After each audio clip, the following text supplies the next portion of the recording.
Llega Pablo Di Pierri con Pablo, la columna que analiza y le da una especie de cuerpo a lo que venimos conversando esta mañana.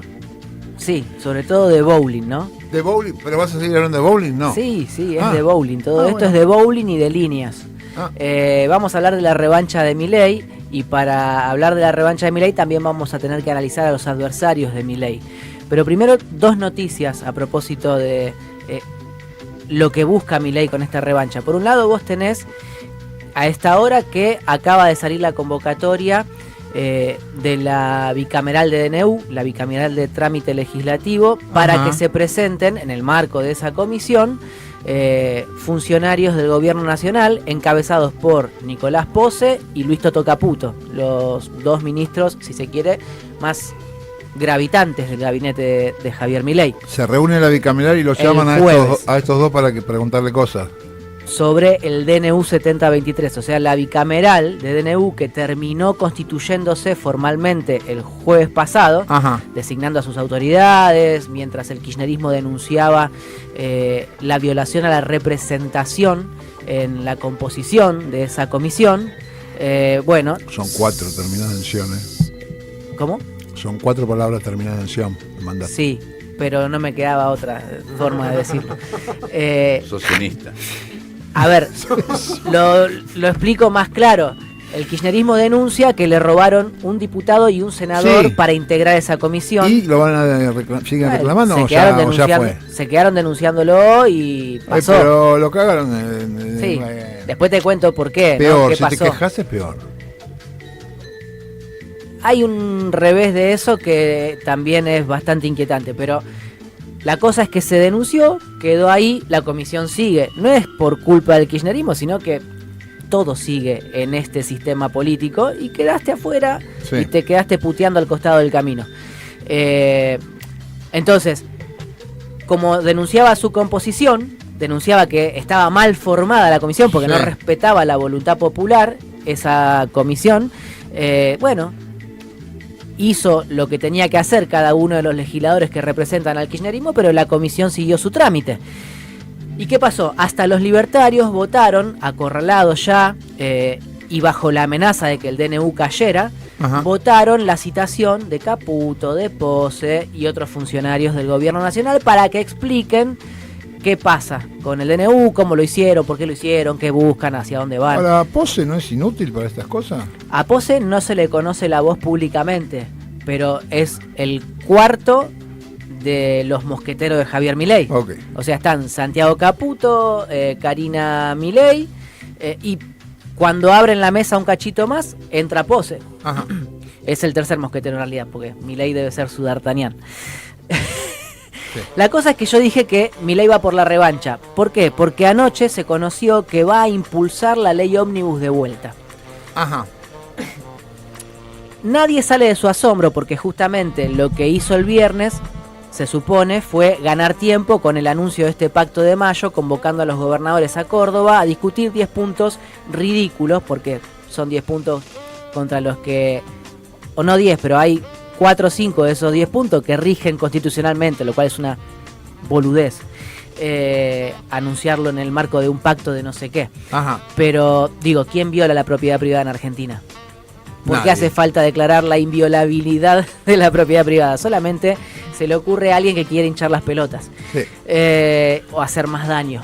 Y entonces vos tenés esa convocatoria que se supone que le otorga tiempo, le otorga por lo menos un plazo de negociación o conversación política, pero el tipo ayer lo que dice es que va a mandar de nuevo la ley ómnibus con sus 664 artículos, porque es la que tiene estado parlamentario, ¿no? Recuerden la derrota que sufrió Milei hace un mes atrás.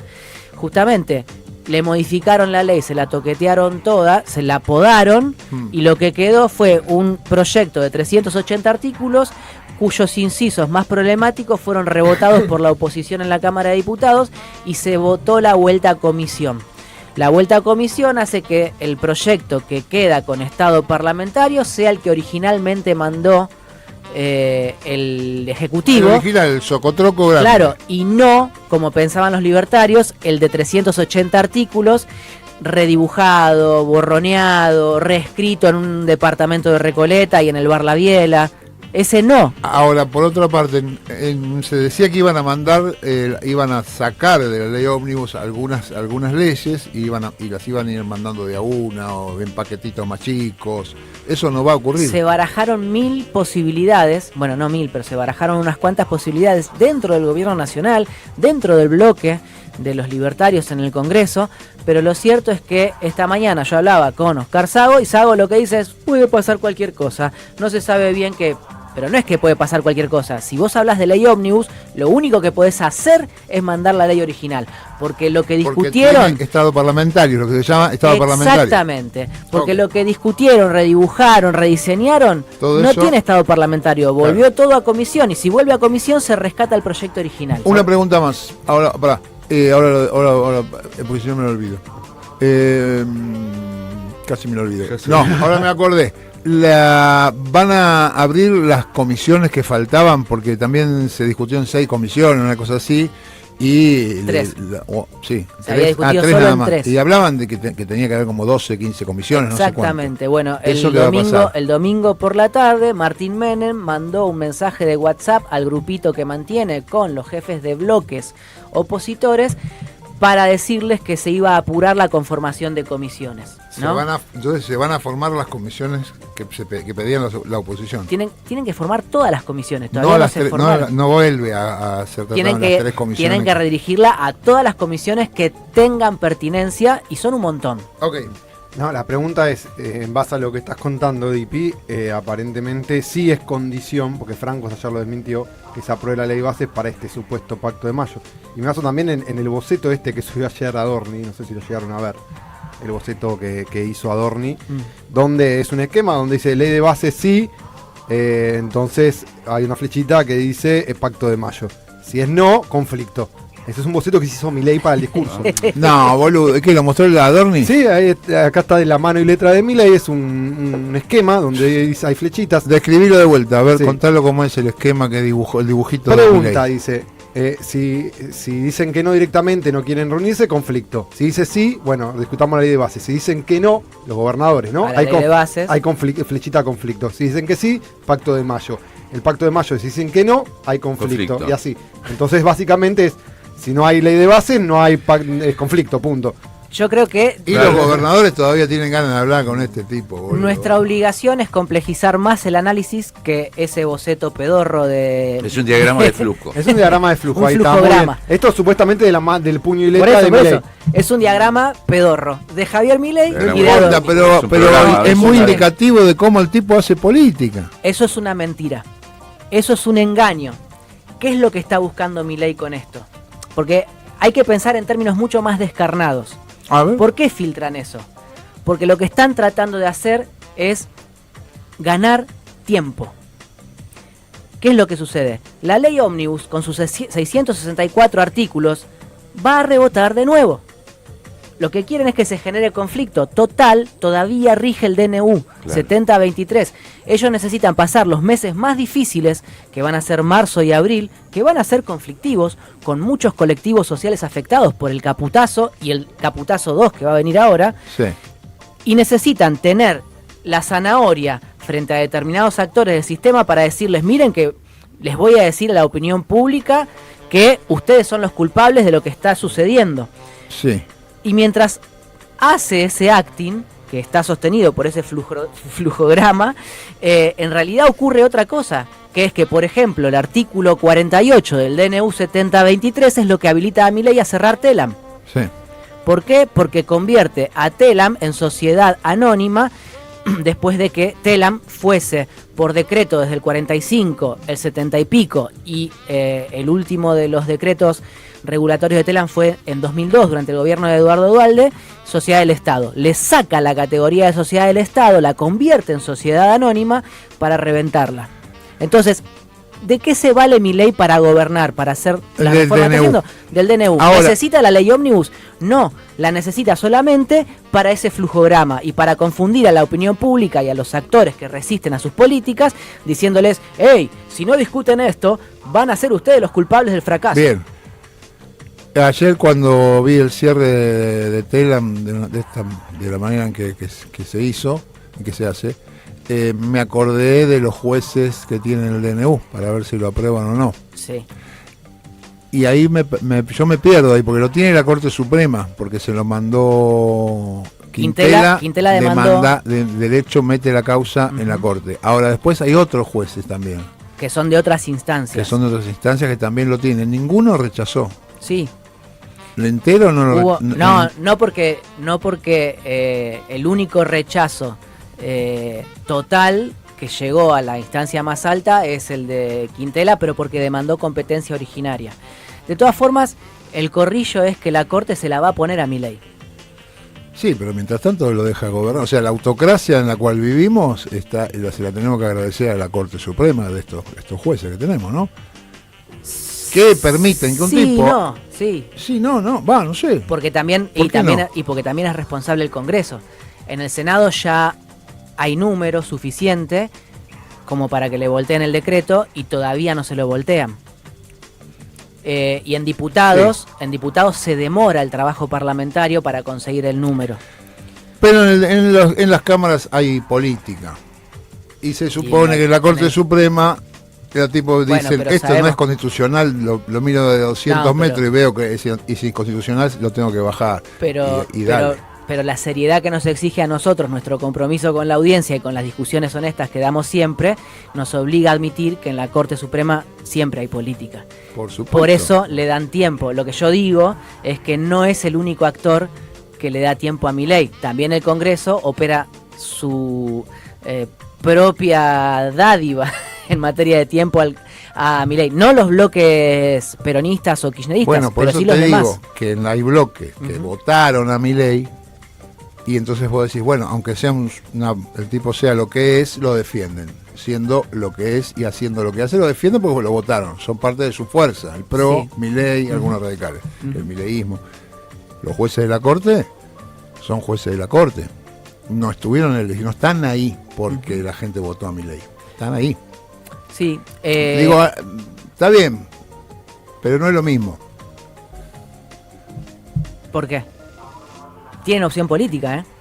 Sí, claro, pero no es lo mismo que que a mí me votó la gente que lo vota a Milei. Yo soy un representante de Milei, entonces voy y digo, mirá, yo quiero que Milei gobierne como gobierna, como un hijo de puta, un autoritario, un autócrata, un César. Ahora, yo soy de Milei. Ahora, yo soy un juez de la Corte, me mandan un papelito y me dicen, che, fíjate si esto es constitucional o no. No es lo mismo. No es lo mismo. Pero los tipos optan políticamente por demorar. Ya lo sé. Y bueno, ya lo sé. Pero lo que está diciendo es que la función es diferente. Una es parlamentaria y la otra es. Y unos son elegidos, unos son tipos que estaban con Milei, que son de Milei, qué sé yo, y los otros son jueces. Sí, pero yo me resisto a pensar cualquier institución en cualquier parte del mundo por su competencia técnica. No están ahí los cortesanos solamente para analizar con la jurisprudencia vigente lo que ocurre y juzgar. Nunca hicieron eso. Al contrario, siempre fueron el reaseguro de los dueños de la Argentina. Siempre hacen política. Está bien, pero está marcando el deber ser de lo que es. Claro, estoy haciendo una diferencia ética, a lo mejor. Sí. Yo les exigiría más a los jueces, sabiendo que son 4 hijos de puta, que lo son, yo los conozco, todos sabemos lo que son los jueces de la Corte, lamentable corte que tenemos, y lo que le puedo exigir a un tipo que lo acaban de votar para que Milei gobierne. Es distinto. No funciona así, no hacen así. No, ya lo sé. Su labor nunca la hicieron así. Sí. Y no la van a hacer así ahora tampoco. Ahora, en todo esto... Entonces, pero pará, cierro con esto que, digamos, nos lleva también a analizar a los adversarios, qué pasa en el campo contrario al de Javier Milei. La Corte ya adelantó, lo hizo Rosati el año pasado en una entrevista para el diario El País de España, dijo que la dolarización es inconstitucional, o sea que el plan modelo de Javier Milei, la punta de lanza con la que pretende transformar el país, se supone, si Rosati mantuviera su palabra, sería declarada inconstitucional desde la presidencia de la Corte Suprema. Bueno, habrá que ver. Y con el DNU, que justamente pretende hacer una especie de reforma constitucional del país, ataca también a esa Corte Suprema de Justicia, donde 2 de sus 4 miembros fueron constituyentes de la reforma del 94, Maqueda y Rosati. Ajá. Con lo cual, todos sacan cuentas y dicen, y la verdad es que la Corte ya está jugada. Hay algunos que dicen y que trabajan, operan para que la Corte no le falle nunca a Javier Milei, pero más temprano que tarde, hasta los kirchneristas más duros saben que la Corte se la va a poner por la cabeza a Javier Milei. ¿Por qué se la va a poner por la cabeza de vuelta? Por esto que te digo, porque ataca justamente el régimen constitucional que construyeron 2 de los 4 cortesanos. Okay. Milei defiende la Constitución del 53, no la del 94, y las instituciones que estos cortesanos defienden son las que Milei quiere barrer. Uh-huh. Entonces, simplemente por la vanidad de haber contribuido a su creación, más allá de que obviamente les quitaría poder si las barriera a ellos también, van a fallar en contra del DNU de Milei. Esto es lo que especulan los que orbitan o pasillean en tribunales, O sea, ¿Vos querías preguntar algo? No, sí, con respecto a todo esto, primero que en el medio, mientras pasa todo esto, el DNU está vigente, como bien decía Barra, y nos están poniendo, básicamente. Bueno, así arrancó él, ¿no? Así lo dije yo, así arrancó Dipi. Justamente a Telam la cierran por el decreto. Que el tipo gobierna con el DNU. Y quiero volver al principio de todo, cuando salió el DNU y posteriormente a la ley Omnibus, donde decíamos que el DNU vigente... Yo decía en ese momento, pueden estar vendiendo tierras a extranjeros en este momento. Sí. Bueno, y es algo que se mantuvo durante todo este tiempo y todavía sigue manteniéndose, porque en ese momento también especulábamos con que lo van a bajar la Corte Suprema, con que el Congreso no lo va a dejar avanzar. Bueno, por ahora no pasó y ya va un par de meses. Uh-huh. Y con respecto a la ley... Igual ahí déjame hacer una salvedad, porque justamente cuando vos consultás a los actores políticos, a los sindicales y al poder empresario, ese DNU todavía no fructificó lo que los empresarios quieren. ¿Por qué? Porque todavía no aparecieron siquiera denuncias en los registros catastrales de las jurisdicciones diciendo, che, están comprando tierras estos o estos. Y eso era un ejemplo igual ese de todo lo que implica el DNU. No pasó ninguna de las cosas salvo... Todavía no están haciendo los negocios que quieren hacer. Bueno, un montón de cosas. Hubo aumento de las prepagas basados en el DNU.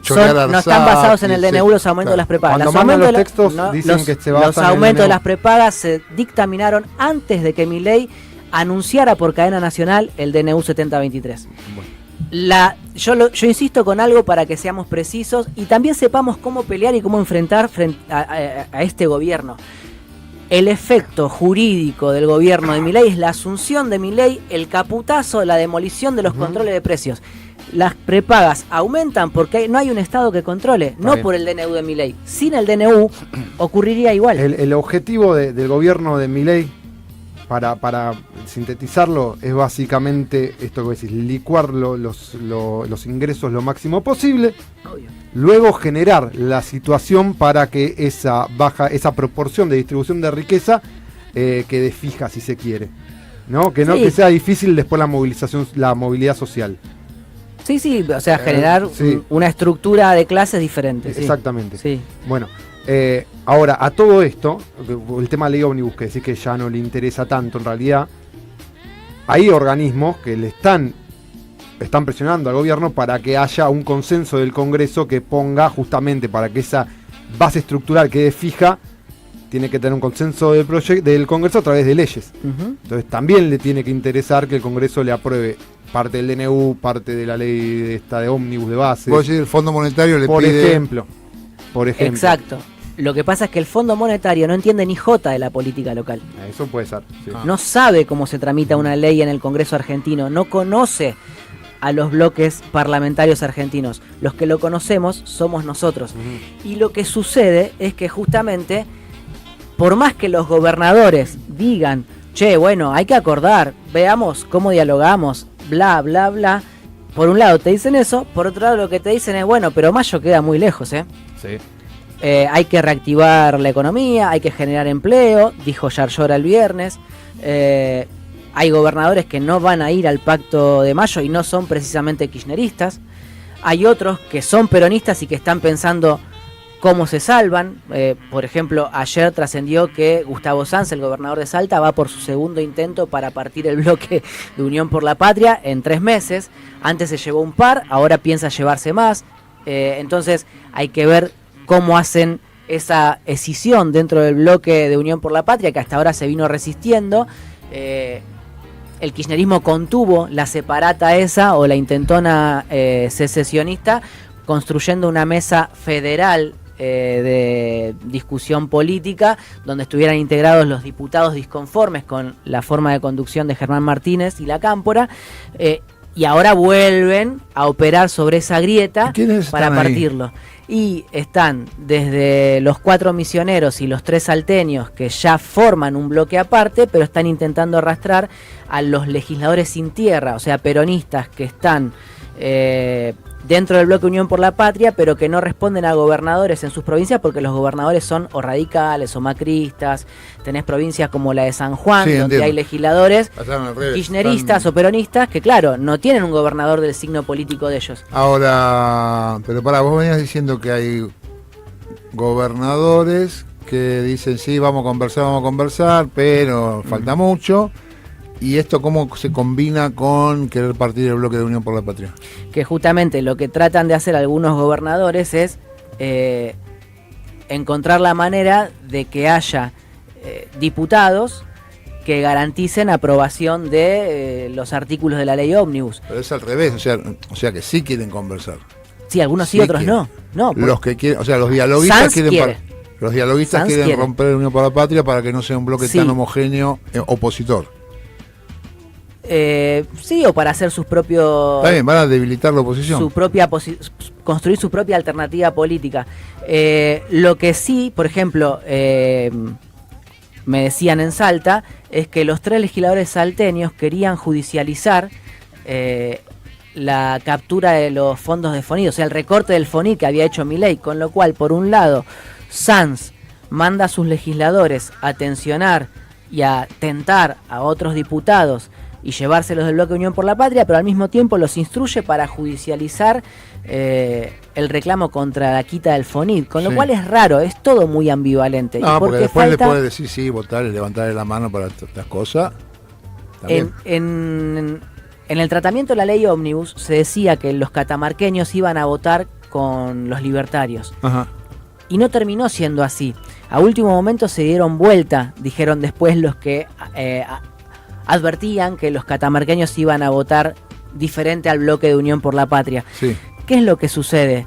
Yo ni siquiera me detengo a decir que mintieron unos u operaron otros, sino que el efecto del tiempo y los deslizamientos políticos en la disputa de poder hacen que nadie tenga garantizada la posición de los actores más resbalosos en política. Y eso no solamente le juega en contra a aquel que piensa en términos de corrección ideológica, también le juega en contra al gobierno de Javier Milei cuando tiende puentes de negociación. No le salió antes, y la verdad que a 80 días del 25 de mayo es dudoso que le salga bien ahora. De hecho, hay algunos que cambiaron algunos gobernadores, por ejemplo Puyaro, que empezó como diciendo, bueno, está bien, nos está convocando, y hoy salió y dijo, a Santa Fe no lo van a extorsionar. No hay claridad sobre la propuesta, bueno, esto que venimos hablando. Bueno, nos falta, no tenemos tiempo, pero por ahí después hacemos otro bloque. Ayer habló Kicillof, dijo un montón de cosas, ¿no? Claro, lo que pasa es que a Kicillof ya lo ubicabas en ese carril, en ese lugar, o sea, pero también es claro dónde está parado. Una vez que está claro, pero lo de ayer fue un acto, una acción política. Sí. Porque lo dijo se plantó. El tipo dijo, bueno, acá está la provincia de Buenos Aires. Supongo que eso también influye en los otros gobernadores, que lo habrán visto y habrán dicho, No sé cuánto influye. Sí influye al interior del kirchnerismo, eso seguro. Ordena al kirchnerismo. Hay un par de cosas. Primero, Kicillof no quería posicionarse como el referente opositor de la oposición contra Milei. Ayer lo hizo claramente. Y estamos hablando de la provincia que tiene la mitad, casi, no la mitad, pero casi la mitad de la población argentina. Que para mí no es un dato menor nunca eso. Es largo el camino hasta el 25 de mayo. Y difícil me parece ahora pronosticar que los gobernadores le van a dar efectivamente el apoyo a Milei y que Milei va a conseguir en la Cámara de Diputados y la de Senadores la aprobación de la ley ómnibus. O sea, vuelve con la misma ley que ya rebotó, que ya le podaron, que ya fracasó. ¿Por qué? Sonso no es. Entonces, busca que nosotros discutamos la ley ómnibus mientras ocurre otra cosa. Ahora, volviendo a eso, pues yo no sé si me perdí o faltó, no te dejamos terminar. La bicameral se reúne para tratar el DNU y ¿qué va a pasar? También es una maniobra dilatoria la de la bicameral, porque ya contamos muchas veces, las cámaras están habilitadas para tratar directamente en recinto el DNU y voltearlo o aprobarlo, ¿sí? Uh-huh. En el Senado están los números para voltearlo. Lo que pasa es que la mayoría interpreta que la convocatoria a sesión tiene que ser por parte de la presidenta de la Cámara, en este caso es Victoria Villarruel, y ella lo demora, pero en algún momento va a caer. Y va a caer, digamos, la convocatoria. O sea, se reúne la bicameral, no sesiona con el Senado. La bicameral, claro, es una comisión compuesta por 8 senadores y 8 diputados. Y es un paso atrás, es un paso antes del tratamiento en recinto. La comisión, no hay ninguna convocatoria a sesionar en el Congreso. La comisión puede sesionar todo el año ahora y va a hacer desfilar a Caputo, a Pose y a todos los que vayan y va a estirar su discusión. El asunto es que hay que tratarlo ya en recinto y voltearlo para demoler los efectos jurídicos, por ejemplo, del cierre de Telam.